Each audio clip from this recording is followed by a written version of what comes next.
The Royal Palace, a world of secrets.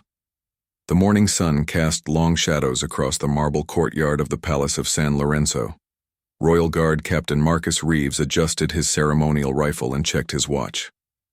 Another day of protecting the royal family had begun, but this day would be unlike any other in his 12 years of service. Marcus had joined the Royal Guard fresh out of military academy. His father had served before him, and his grandfather before that. The Reeves family had protected the royal bloodline for 3 generations. Marcus took pride in this legacy, wearing his crisp blue uniform with gold braiding as a badge of honor. The Palace of San Lorenzo housed King Alberto, Queen Isabella, and their 8-year-old son, Prince Eduardo. The little prince was known throughout the kingdom for his bright smile and curious nature. He often wandered the palace halls asking questions about everything he saw. The guards had grown fond of the boy, though they maintained their professional distance. Marcus had been assigned to the inner security detail 6 months ago. This elite group of 12 guards worked in rotating shifts to protect the royal family's most private areas. They underwent extensive background checks, psychological evaluations, and loyalty tests. Only the most trusted soldiers earned this position. The palace itself was a fortress disguised as a home. Built in the 16th century, its thick stone walls concealed modern security systems. Cameras monitored every corridor, motion sensors tracked movement, and armed guards stood at every entrance. Yet beneath this security lay a network of secrets that even the most trusted guards didn't fully understand. On this particular morning, Marcus noticed unusual activity in the palace. Several men in dark suits had arrived before dawn. They moved with the confidence of government agents speaking in hushed tones with the king's private secretary. Marcus had seen similar visitors before, usually when matters of national security required discussion. Prince Eduardo appeared in the main hall around 9 o'clock, dressed in his school uniform. The boy attended classes in a private wing of the palace with 2 other noble children. His tutor, Miss Caroline, had been teaching the royal children for 5 years. She was a stern but kind woman who commanded respect from her young pupils. As Marcus watched the prince walk toward his classroom, something felt different about the boy's demeanor. Usually cheerful and energetic, Eduardo seemed subdued. His shoulders were slightly hunched, and he glanced around nervously as he walked. When he passed Marcus, the prince made brief eye contact but didn't offer his usual friendly wave. The morning passed quietly until around 11 o'clock when commotion erupted near the east entrance. Through his radio, Marcus heard reports of an unidentified person attempting to breach the outer gates. Security teams moved swiftly to assess the situation while maintaining their posts inside the palace. Captain Rodriguez, head of palace security, called for a meeting of all senior guards. In the security office, he explained that intelligence services had received threats against the royal family. While such threats weren't uncommon, recent political tensions had made the security team more cautious than usual. The Kingdom of San Lorenzo had been experiencing civil unrest for several months. Economic problems and corruption scandals had led to protests in major cities. Some radical groups had called for the abolition of the monarchy, though they represented a small minority of the population. Still, any threat against the royal family was taken seriously. Marcus returned to his post with heightened awareness. Every person entering the palace was scrutinized more carefully. Staff members who had worked there for years were questioned about their activities. The atmosphere had shifted from routine vigilance to active concern. During lunch, Marcus observed Prince Eduardo in the palace dining room. The boy sat with his parents, but the conversation seemed tense. The king spoke in low tones while the queen frequently glanced toward the windows. Eduardo pushed his food around his plate, barely eating. When the meal ended, the prince excused himself politely and returned to his afternoon lessons. Miss Caroline approached Marcus after lunch with an unusual request. She explained that Prince Eduardo had been asking strange questions during class. The boy wanted to know about palace security procedures, guard rotations, and communication systems. While his curiosity was natural, the timing seemed coincidental with the increased security concerns. As the afternoon progressed, Marcus noticed several more unusual occurrences. Palace staff members he didn't recognize were moving through areas typically restricted to long-term employees. When he inquired about their presence, he was told they were conducting routine maintenance inspections. However, their behavior suggested they were examining the building's layout more than its systems. The king's private secretary approached Marcus around 3 o'clock with specific instructions. His Majesty wanted additional security during the evening reception for foreign diplomats. Marcus was to position himself near the main entrance, where he could observe all guests as they arrived. This assignment would put him in direct contact with visitors, something that usually fell to lower-ranking guards. As evening approached, palace activity intensified. Staff prepared the grand ballroom for the diplomatic reception, while security teams conducted final sweeps of all public areas. Marcus changed into his formal dress uniform and positioned himself as instructed.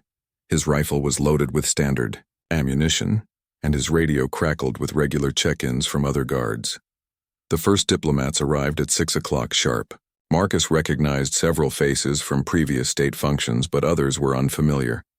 Each guest presented proper credentials and passed through security screening, yet Marcus couldn't shake the feeling that something was wrong. His military training had taught him to trust his instincts, and every instinct was alerting him to danger.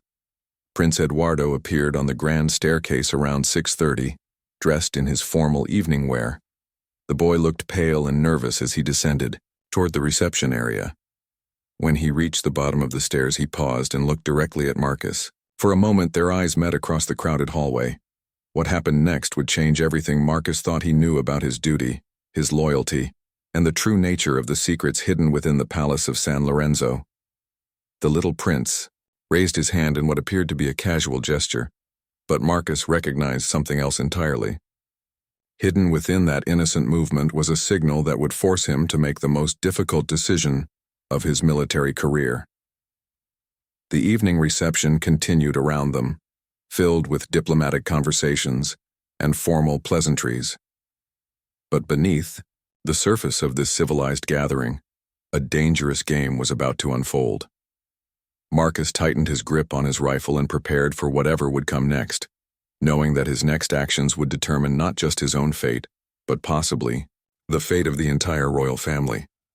The secret language of survival. Marcus stared at Prince Eduardo's raised hand, his pulse quickening as recognition dawned. The boy's fingers were positioned in a specific pattern that Marcus had learned during his advanced security training. It was a distress signal, one taught only to the royal family and their most trusted protectors. The message was clear. Danger was imminent, and someone among the evening's guests posed a threat. The signal system had been developed years ago after a failed assassination attempt on a neighboring royal family. Each member of the San Lorenzo royal household learned these subtle gestures from childhood. They could communicate danger, request help, or identify threats without alerting potential attackers. Marcus had memorized dozens of these signals but had never expected to see them used in real life. Prince Eduardo held the position for exactly 3 seconds before lowering his hand and walking toward his tutor, Miss Caroline. To any observer, it appeared to be a simple wave. But Marcus understood the boy was risking his own safety to warn the guards about a threat he had somehow identified. Marcus activated his radio with a discreet touch, using his own coded signal to alert other guards. "Eagle's Nest reporting unusual bird activity in Sector 7, he transmitted. This phrase would inform Security Command that a potential threat had been identified without alarming anyone who might be listening to radio communications. Captain Rodriguez's voice crackled back immediately. "Understood, Eagle's Nest. Maintain position and observe." The response told Marcus that his message had been received and that other guards were now on heightened alert. The diplomatic reception continued, with apparent normalcy. Guests moved between the grand ballroom and adjoining parlors, engaging in conversations about trade agreements and cultural exchanges. Waiters circulated with champagne and hors d'oeuvres, while a string quartet played classical music in the Maai corner. The scene appeared perfectly civilized, yet Marcus now viewed every interaction with suspicion. He began systematically observing each guest, looking for anything unusual in their behavior or appearance. Most diplomats moved in predictable patterns, gravitating toward others from their region or with similar interests. They discussed familiar topics like economic policies and international relations. Their body language suggested they were comfortable and relaxed. However, one man stood out from the others. He was tall and broad-shouldered, with dark hair and wearing an expensive suit. His credentials identified him as a cultural attaché from the Republic of Valdoria, a small nation with historically friendly relations with San Lorenzo. Yet something about his demeanor didn't match his supposed role. The man moved through the reception with purpose rather than the casual socializing typical of such events. He studied the room's layout, noting the positions of guards and exit points. When engaged in conversation, his responses seemed rehearsed rather than spontaneous. Most telling was his constant awareness of Prince Eduardo's location, his eyes, tracking the boy's movements even while speaking with other guests. Marcus watched as the suspect approached a group near the palace's main entrance. Among them stood Senator Martinez, a longtime family friend of the royal household. The senator had attended dozens of palace functions over the years and was known for his loyalty to the monarchy. Yet when the suspicious man whispered something in his ear, the senator's expression changed dramatically. The color drained from Senator Martinez's face, and his hands began to tremble slightly. He glanced toward Prince Eduardo, then back at the man, before excusing himself from the conversation. The senator moved quickly toward a side exit, his sudden departure drawing attention from other guests. Marcus realized that whatever was happening involved more than just the suspicious diplomat. Senator Martinez's reaction suggested he had received either a threat or information that terrified him. The complexity of the situation was growing, and Marcus needed to make quick decisions about how to respond. Through his earpiece, Marcus heard reports from other guards. Unusual movement detected in the East Corridor, came one report. Staff member requesting access to restricted areas, came another. The pattern suggested coordinated activity beyond what any single person could orchestrate. Prince Eduardo appeared near the grand staircase again, this time accompanied by his parents. The king and queen maintained their composure, greeting guests with practiced smiles and engaging in diplomatic pleasantries. But Marcus noticed subtle changes in their behavior. The queen stayed closer to her son than usual, while the king's conversations were shorter and more formal. As Marcus continued his observations, he realized that Prince Eduardo was not the only family member communicating through signals. The queen touched her pearl necklace in a specific pattern while speaking with the ambassador from Estonia. The king adjusted his cufflinks in a way that Marcus recognized as another coded message. The royal family was communicating about the threat among themselves without speaking directly. Their years of training in these secret signals allowed them to coordinate their response while maintaining the appearance of normal social interaction.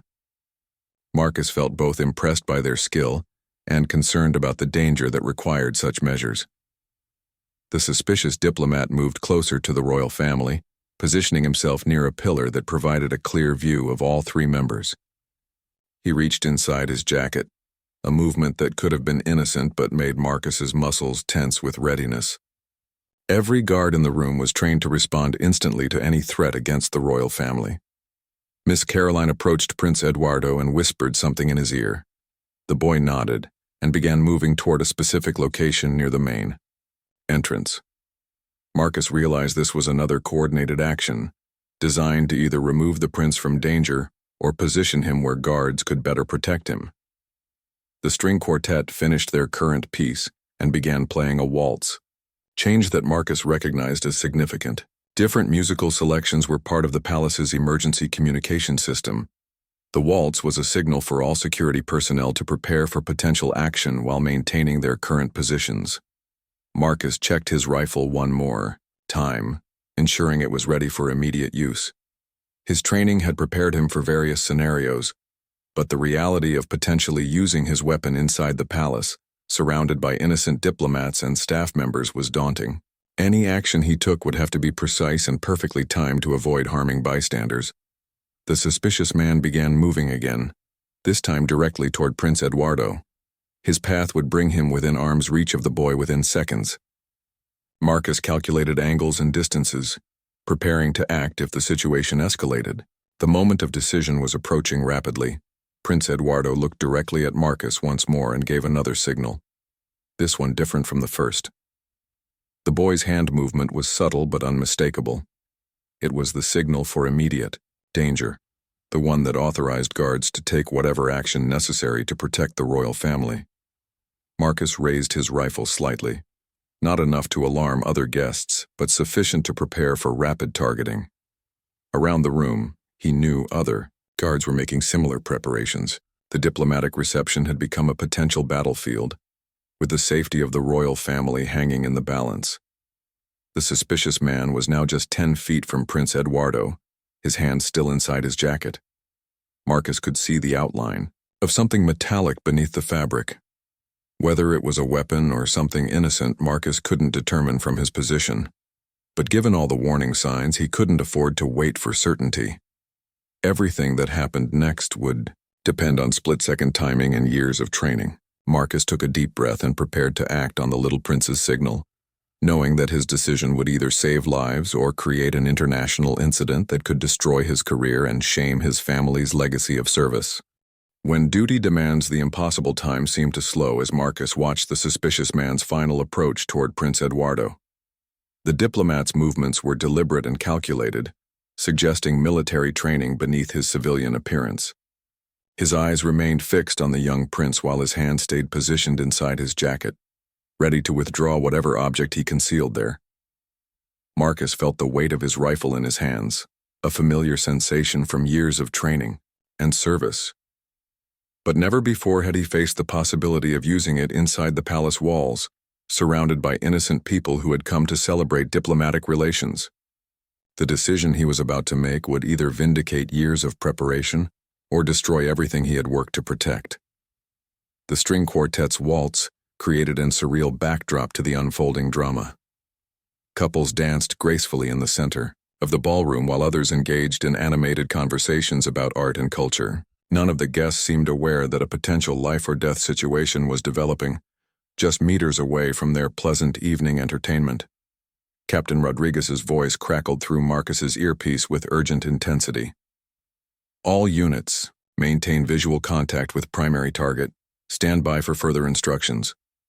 The message confirmed that other guards had also identified the threat and were preparing to respond. Marcus felt both reassured by this support and burdened by the knowledge that his position made him the most likely person to take action. Prince Eduardo continued moving toward the designated position near the main entrance, his steps measured and controlled despite his obvious fear. The boy's training was evident in his ability to follow protocol even under extreme stress. Miss Caroline walked beside him, engaging him in what appeared to be casual conversation while actually providing guidance and reassurance. The suspicious man accelerated his pace slightly, closing the distance to Prince Eduardo more quickly. This change in behavior confirmed Marcus's assessment that the man had specific intentions regarding the young prince. Whether those intentions involved kidnapping, assassination, or some other form of harm, Marcus couldn't determine. But the threat was real and immediate. King Alberto and Queen Isabella maintained their positions near the ballroom's center, continuing to greet guests and participate in diplomatic conversations. Their ability to appear calm while their son was in danger demonstrated remarkable self-control and trust in their security team. Marcus felt the weight of that trust as he prepared to justify their confidence in his abilities. The Queen caught Marcus's eye for a brief moment and gave an almost imperceptible nod. The gesture conveyed both acknowledgement of the situation and authorization for him to take whatever action he deemed necessary. In that instant, Marcus understood that the royal family was prepared for him to use lethal force if required to protect their child. Marcus shifted his position slightly, moving to get a clearer shot, while maintaining the appearance of routine, guard duty. His military training had taught him to consider multiple factors when preparing to engage a target: the safety of bystanders, the likelihood of hitting the intended target, and the potential consequences of missing. In this crowded reception, all three factors presented significant challenges. The suspicious man was now just 5 feet from Prince Eduardo, close enough to reach the boy in a single quick movement. Marcus could see the man's muscles tensing as he prepared to act. Whatever he planned to do was about to happen, and Marcus had to make his decision immediately. Prince Eduardo stopped walking and turned to face the approaching man, a movement that surprised both Marcus and the potential attacker. The boy's action wasn't part of any protocol, Marcus knew, suggesting the prince was improvising based on his assessment of the situation. This unexpected behavior could either help or complicate Marcus's response. The man's hand began to emerge from his jacket, revealing the outline of a metallic object. Marcus couldn't identify it clearly from his position, but the shape suggested it could be either a weapon or some kind of device. Given all the warning signs and the specific threat signals he had received, Marcus couldn't afford to wait for positive identification. Other guests began to notice the unusual interaction between the man and the young prince. Several diplomats turned to look, their expressions showing curiosity rather than concern. They had no way of knowing they were witnessing a potential attack on the royal family, and their innocent presence made Marcus's situation even more complicated. Miss Caroline positioned herself slightly behind Prince Eduardo, ready to shield him if necessary. Her movement was subtle but suggested she had also recognized the threat and was prepared to sacrifice herself to protect her student. Marcus felt a surge of respect for the tutor's courage and determination to fulfill her duties regardless of personal risk. The suspicious man spoke to Prince Eduardo, his words too quiet for Marcus to hear, but his tone suggesting urgency or demand. The boy responded with remarkable composure, neither backing away nor showing obvious fear. Whatever conversation was taking place between them was brief but significant. Marcus raised his rifle to shoulder position, no longer concerned about maintaining the appearance of routine duty. Several guests noticed his action, their faces showing confusion and the beginning of alarm. The diplomatic reception was about to transform from a civilized gathering into a scene of chaos and potential violence. Captain Rodriguez's voice came through the earpiece with clear authority. "Eagle's Nest, you are authorized to engage if threat becomes imminent. Other units moving to support positions." The message gave Marcus official permission to use deadly force while ensuring that backup was available if the situation escalated beyond his ability to control. The man's hand fully emerged from his jacket, revealing what appeared to be a small device with wires and blinking lights. Marcus's blood ran cold as he recognized the components of what could be an explosive device. Whether it was a bomb designed to kill the prince or a trigger for explosives planted elsewhere in the palace, the threat was now clearly lethal and immediate. Prince Eduardo's eyes met Marcus's one final time, and the boy gave the clearest signal yet. His hand moved in the unmistakable gesture that meant, "Take the shot." The 8-year-old prince was authorizing a royal guard to use lethal force, demonstrating a level of understanding and responsibility that seemed impossible for someone so young. Marcus took aim at the center of the man's chest, the largest target area that would ensure a successful hit while minimizing the risk of the shot passing through and harming bystanders. His breathing slowed and his heartbeat steadied as years of training took over. The moment of decision had arrived and there was no turning back. The string quartet played on, unaware that their elegant waltz was about to be interrupted by gunfire. Diplomats continued their conversations, oblivious to the drama unfolding near the entrance. In seconds, their pleasant evening would become a nightmare of confusion, terror, and international implications that would resonate far beyond the palace walls. Marcus's finger tightened on the trigger as the suspicious man raised his device toward Prince Eduardo. The guard's duty was clear, his training complete, and his authorization confirmed. All that remained was to act on the trust placed in him by the royal family and hope that his decision would save lives rather than destroy them. The echo of decision. The rifle shot shattered the elegant atmosphere of the diplomatic reception like thunder in a peaceful meadow. Marcus's bullet struck the suspicious man in the center of his chest, sending him backward against a marble pillar before he collapsed to the polished floor. The device in his hand scattered across the marble surface, its blinking lights continuing to flash as chaos erupted throughout the grand ballroom. Screams filled the air as diplomats and staff members dove for cover behind tables and pillars. Wine glasses crashed to the floor, their contents spreading in dark stains across the white marble. The string quartet stopped playing mid-note, their instruments abandoned as the musicians fled toward the nearest exit. In seconds, the civilized gathering had transformed into a scene of pure terror and confusion. Prince Eduardo stood frozen in place, his young face pale with shock despite having given the signal to fire. Miss Caroline immediately wrapped her arms around the boy, pulling him toward the ground while shielding him with her own body.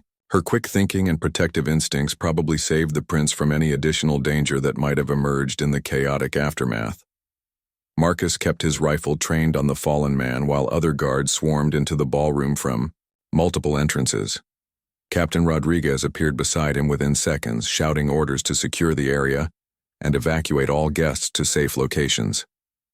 The palace's emergency protocols activated immediately, with blast doors sealing certain sections and security teams sweeping every room for additional threats.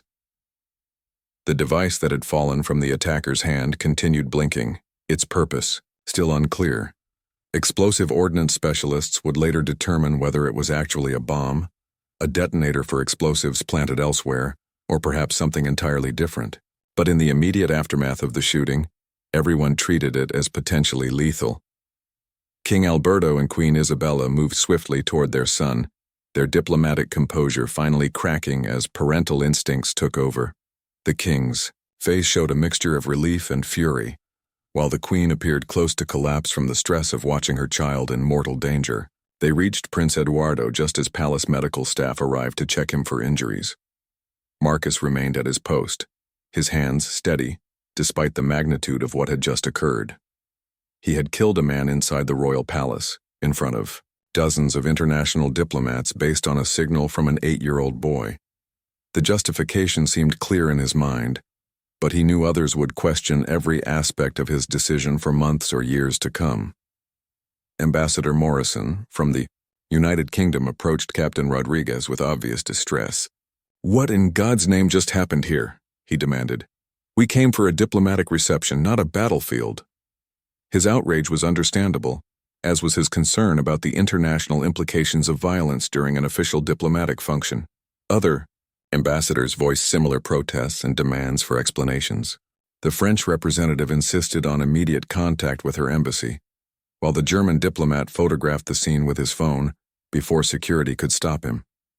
Each reaction would eventually contribute to a diplomatic crisis that would test San Lorenzo's relationships with allied nations. Emergency medical personnel arrived to examine the fallen attacker, but their efforts were futile. Marcus's shot had been perfectly placed, resulting in instant death. The man's identity documents identified him as Viktor Petrov, the cultural attaché from Valdoria, but investigators would soon discover that these credentials were expertly forged. Senator Martinez reappeared in the ballroom, his face ashen and his hands visibly shaking. He approached Captain Rodriguez with urgent whispers, presumably sharing information about his earlier conversation with the attacker. Whatever Petrov had said to the senator had clearly terrified him, and his knowledge might prove crucial to understanding the full scope of the threat. Palace security teams began the massive task of interviewing every guest and staff member present during the incident. Each person's account would be recorded, analyzed, and cross-referenced to create a comprehensive picture of what had occurred. The process would take hours and generate thousands of pages of testimony and evidence. Marcus finally lowered his rifle when ordered to do so by Captain Rodriguez. His hands remained steady, but his mind was racing with questions about what would happen next. Would he face criminal charges for the shooting? Would his military career survive the investigation that was certain to follow? Had he truly saved the prince's life, or had he overreacted to a situation that could have been resolved without violence? The string quartet's abandoned instruments lay scattered across the stage like casualties of war. A violin bow had snapped in half, its horsehair strings spread across the floor like spiderwebs. Sheet music fluttered in the breeze from the palace's ventilation system, carrying fragments of Mozart and Vivaldi through the air like autumn leaves. Prince Eduardo finally spoke, his voice small but clear above the continued commotion. He said he was going to hurt people, the boy told his parents. He showed me the device and said it would make a big explosion. He wanted me to come with him quietly so nobody else would get hurt. The prince's words provided crucial evidence that would support Marcus's decision to shoot. Miss Caroline corroborated the prince's account, explaining that she had heard parts of the conversation between Petrov and her student. The man definitely threatened the prince and mentioned explosives, she told investigators. Prince Eduardo showed remarkable courage in giving the warning signal, rather than simply complying with the man's demands. As the initial chaos subsided, the full complexity of the situation began to emerge. Investigators discovered that Viktor Petrov had arrived at the palace with perfectly forged diplomatic credentials, suggesting involvement by a sophisticated intelligence organization. His background check revealed connections to several international terrorist groups, though his specific motives remained unclear.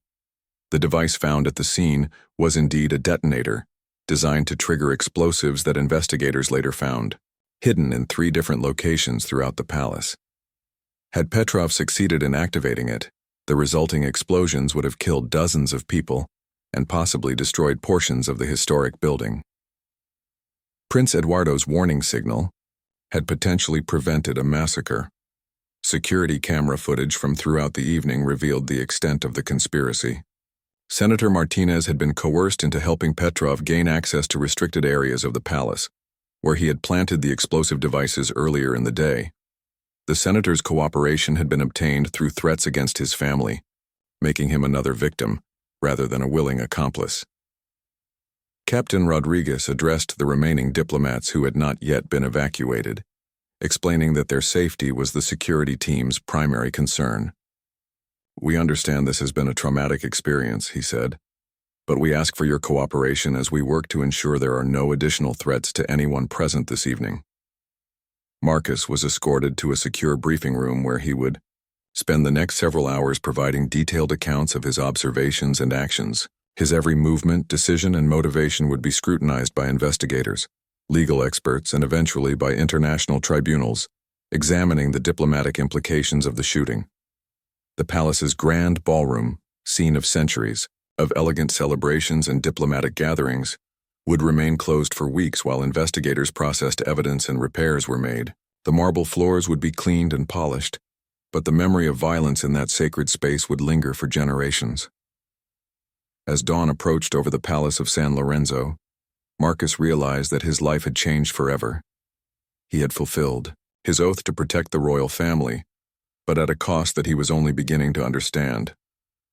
The shot he fired had echoed far beyond the palace walls, creating ripple effects that would influence international relations, security protocols, and his own future in ways he could never have imagined. Unraveling the web of conspiracy, the investigation that followed the shooting consumed the Palace of San Lorenzo for weeks.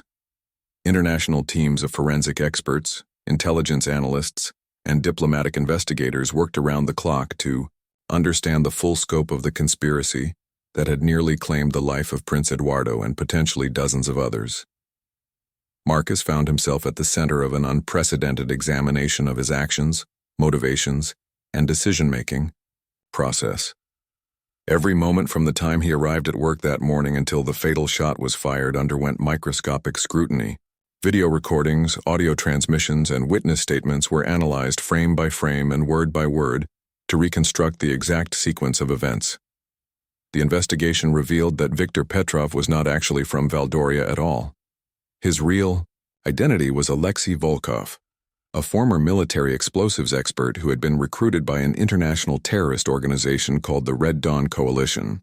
This group opposed monarchies worldwide and had been planning attacks against royal families across Europe for more than 2 years.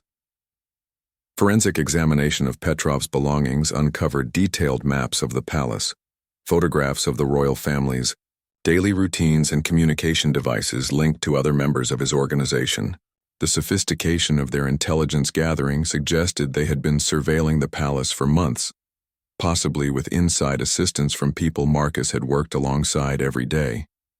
Senator Martinez broke down during his interrogation, revealing the full extent of his forced cooperation with the terrorist plot. His daughter had been kidnapped 3 days earlier while studying abroad, and Petrov had shown him photographs proving they held her captive. The senator's choice was simple: help the terrorists access the palace or watch his daughter die.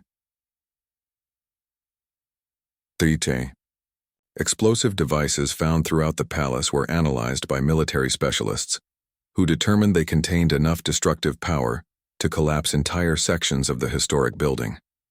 The bombs had been placed with expert precision in structural weak points that would have maximized casualties and damage.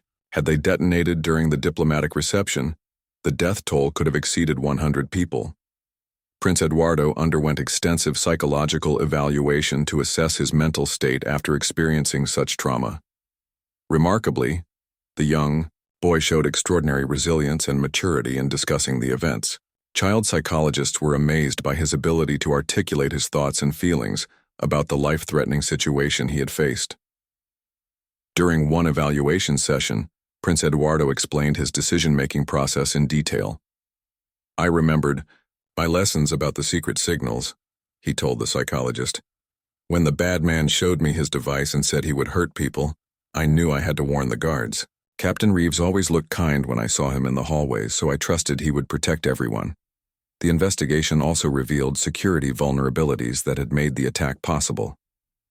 Despite extensive background checks, the terrorists had successfully created false identities that passed through multiple layers of screening. Their ability to forge diplomatic credentials suggested collaboration with corrupt officials in foreign governments or intelligence services. Captain Rodriguez faced intense scrutiny regarding his security protocols and the training procedures for palace guards. While the investigation ultimately praised his team's response to the crisis, several procedural changes were recommended to prevent similar infiltration attempts in the future. The palace's security budget was increased dramatically, and additional guards were added to all shifts. Marcus underwent repeated interviews with criminal investigators, military tribunals, and diplomatic panels. Each group approached his actions from different perspectives, but all reached similar conclusions. His decision to shoot Petrov was legally justified, tactically sound, and morally appropriate given the information available at the time. The psychological evaluation of Marcus revealed interesting insights into his mental state during the crisis. Despite facing an unprecedented situation, his stress responses had remained within normal parameters for trained military personnel. His ability to make quick decisions under pressure was rated as exceptional, and his accuracy with the rifle under such circumstances demonstrated superior marksmanship skills. International reaction to the incident varied significantly among different nations. Countries with their own royal families expressed strong support for Marcus's actions and San Lorenzo's right to protect its sovereignty. However, some Republican nations questioned whether the shooting represented excessive force and called for changes in diplomatic security protocols at royal residences.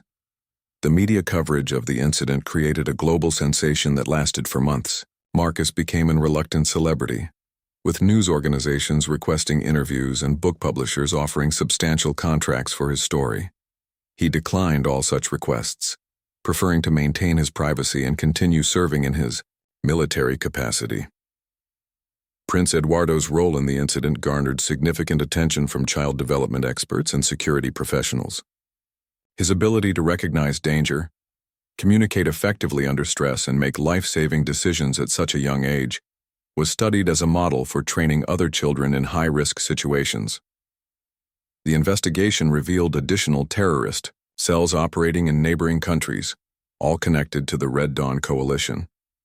Coordinated raids by international law enforcement agencies resulted in dozens of arrests and the prevention of several other planned attacks against European royal families.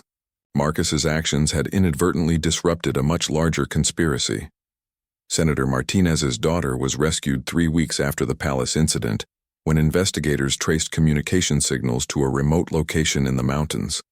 The young woman had been held captive but unharmed, kept alive as leverage against her father's cooperation. Her rescue provided closure to one aspect of the traumatic events, though the senator's political career was effectively ended by his involvement. Miss Caroline received recognition for her brave actions in protecting Prince Eduardo during and after the shooting. Her quick thinking and willingness to shield the boy with her own body demonstrated the same level of dedication to duty that Marcus had shown. She was awarded the kingdom's highest civilian honor for courage under fire.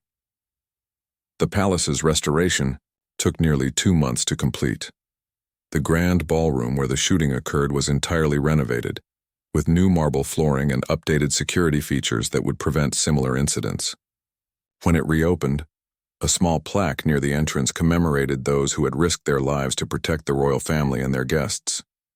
The string quartet that had been performing during the incident refused to return to the palace, saying they could not concentrate on their music, knowing violence had occurred in that space. A new musical ensemble was hired, but they were required to undergo security training and learn emergency procedures as part of their employment. As the investigation concluded, Marcus reflected on how dramatically his life had changed since that evening. He had killed a man, prevented a terrorist attack, and saved potentially hundreds of lives. Yet he struggled with the knowledge that his split-second decision would follow him for the rest of his career and beyond. The final investigative report concluded that Marcus had acted with exemplary professionalism, courage, and judgment. His ability to interpret Prince Eduardo's warning signals and respond appropriately had prevented what could have been one of the most devastating terrorist attacks in European history. However, the psychological toll of the incident affected everyone involved in different ways. Palace staff members reported difficulty sleeping and increased anxiety about security threats. Several diplomats who witnessed the shooting required counseling to process the trauma of seeing violence in what should have been a safe, civilized environment. The Red Dawn Coalition issued statements claiming Petrov as a martyr and threatening revenge against Marcus, the royal family, and the Kingdom of San Lorenzo. These threats necessitated increased security measures, not only at the palace but also for Marcus's own family. His wife and children were relocated to a secure location, while intelligence services assessed the credibility of the terrorist organization's capabilities. Diplomatic relations between San Lorenzo and several nations required careful management in the aftermath of the incident.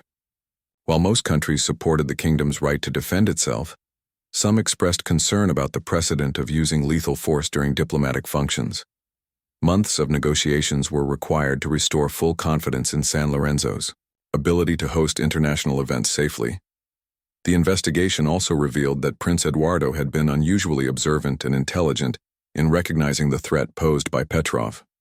Security experts studying the incident noted that the boy had picked up on subtle behavioral cues that even trained adults might have missed. His natural instincts and proper training in security protocols had created the perfect conditions for preventing the attack. Marcus was eventually cleared of any wrongdoing and received several commendations for his service. However, he requested a transfer to a different position within the palace guard, finding it difficult to return to the scene where he had taken the weight of honor 5. Years after the incident that changed everything, Marcus Reeves stood in his new office at the Royal Guard Training Academy, watching young recruits practice emergency response scenarios. The room where he now worked was filled with tactical equipment, communication devices, and detailed maps of the palace grounds. On his desk sat a framed photograph of his family and a small crystal paperweight engraved with the royal seal, a gift from King Alberto acknowledging his service. The academy had been established as a direct result of the terrorist attack, designed to ensure that future generations of palace guards would be even better prepared to protect the royal family. Marcus served as the chief instructor for threat assessment and crisis response, sharing his experience with hundreds of new guards who would carry on the traditions of service that his family had maintained for generations.